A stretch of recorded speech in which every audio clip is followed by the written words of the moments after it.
How do you feel when someone criticizes you? Hurt, angry, or both? Most people turn defensive, get their blood boiling or worse, just walk out of the situation. Dealing with criticism like a pro, however, is a good thing. It helps you identify your weaknesses and open your eyes to areas of improvement. Besides, when you are calm in the midst of storm, it helps you build relationship and become successful at work. So what can you do instead of being defensive?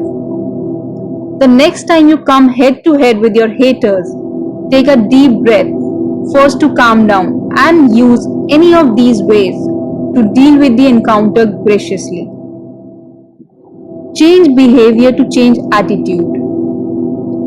If your manager is constantly nitpicking on your weak spots, it's time to change somebody's attitude. You will be surprised to know you can change your manager's attitude by changing his behavior. This is Benjamin Franklin effect. He did this with his hater. One critic was at his neck, criticizing all the time, and to break the tension, Benjamin did the most unexpected thing. He asked to borrow a rare book from the critic's library. Knowing Benjamin was an avid reader and collector, the critic was honored that he asked and lent the book. Benjamin returned the book a week later with a thank you card. When the critic did Benjamin a favor, it changed his attitude towards Benjamin. They become lifelong friends right up to Benjamin's death. Next, look in from the outside. When you have an encounter with your hater, take a moment to step out of the scene. Imagine you are looking at the scene from a third person's perspective. This will help you from taking things personally. You can feel less pain from critics when you view the situation from the outside. It gives you a chance to observe what is being said instead of focusing on the why. Next, observe and identify patterns. Do you have a friend who is a constant downer? This is someone who has no compliments to give but only hateful remarks. It doesn't matter what you are happy about or excited about. This person will always shrug it away, saying it's only normal or everybody does that. What you need to do is observe this friend when he or she is with your other friends in the group. Most likely you will see the same reactions from this friend to others too.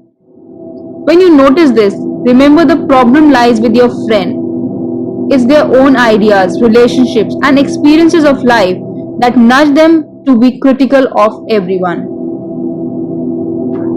Next, remember the good intentions. Is the constant criticism coming from your loved ones? It's harder to deal with haters and critics within your family or close friends. For instance, Jane and John went for an international vacation. Everything planned and thought through. They had a good time and everything. Except Jane was in her second trimester and so they got some flack from their loved ones. There were two reactions to this vacation idea. One that openly criticized them for being neglectful. Another group stayed neutral. If you find your loved ones barking at you for something you have well thought of, then remember they do it for a concern for your well-being. Next, listen to catch validity. From everything that is being said, there must be something that is useful. These are the little gold nuggets of criticism that help you catch your weaknesses and areas of improvement. Sieve through the conversation to catch those useful bits. For instance, internet trolls are those who offer nothing constructive to say. They want to pass judgment and unsolicited opinions. Sometimes haters just want to say hurtful things, so you can ignore those. Next, understand and ask for advice. You only have few seconds before you react in an encounter. These are crucial moments to decide how you want to pave the conversation. Constructive criticism is a good thing. The benefits are many: improving your product, your ideas, skills, relationships, and even expectations of your manager.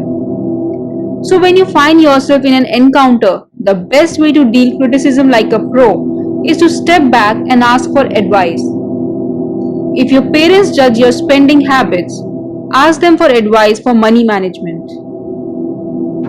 Next, remember the definition of insanity. Albert Einstein once said insanity is doing the same thing over and over and expecting different results. You need to remember this in case you put yourself into the hands of your critics over and over again.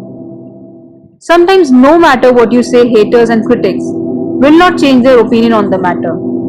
There is no point in bringing up the topic in conversation again, only to be put down again. See, you would do it to get a validation to your points. But you know what? Sometimes it's not just about you. Lastly, show kindness. The Benjamin Franklin effect talks about how to change another's behavior to get them to change their attitude. In much the same way, you can also show kindness. People do favors for the people they like. You can trick your mind into liking the person by doing nice things for them, even if they're harsh critics for your work. Being kind is about graciously reacting in an encounter. So show grace and mercy to your haters. So what are your thoughts regarding this? Do let me know in the comment section below. I'll be glad to hear from you as always. Do like my video, share the video, and please don't forget to subscribe to the channel. Thank you for watching.